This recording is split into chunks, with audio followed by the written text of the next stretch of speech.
Hello everyone, welcome back to my channel. কেমন আছো তোমরা সবাই? আশা করছি সবাই ভালো আছো আর আমরাও ভালো আছি। সবাইকে শুভ রথযাত্রা, অনেক শুভেচ্ছা আর ভালোবাসা। সবাই আজকের দিনটা খুব ভালোভাবে কাটলো। তো এখন আমি বসে গেছি পুজো করতে। শোনা আজকে রথ টানবে, সব কিছু তোমাদেরকে দেখাবো। এখনও রথটা সাজানো হয়নি, ওর বাবা কালকে সব ফুল টুল এনে রেখে দিয়েছে। এখন আমি পুজোটা করে নিই, পুজো টুজো করে তারপরে রথটা সাজানো হবে। তাহলে তোমরা ব্লগটা দেখতে থাকো, আশা করছি তোমাদের ভালো লাগবে। তাহলে পুজোটা করে নিই, আর মা ওদিকে রান্নাবান্না করছে, কী করছে না করছে সব কিছু তোমরা দেখো।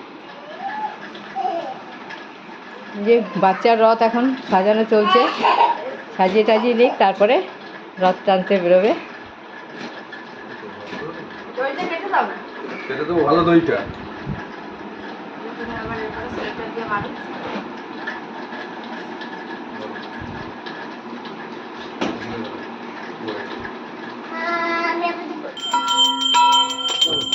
আস্তে আস্তে তুই রথ ধর, ও টানুক।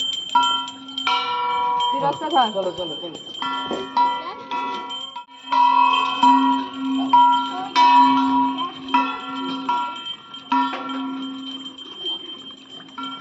আজকের ব্লগটা ছোট্ট মিনি ব্লগ ছিল। যদি ভালো লেগে থাকে তো like, comment, share and subscribe করে দিও। Tata, bye bye. তাহলে সোনার রথ চালাক।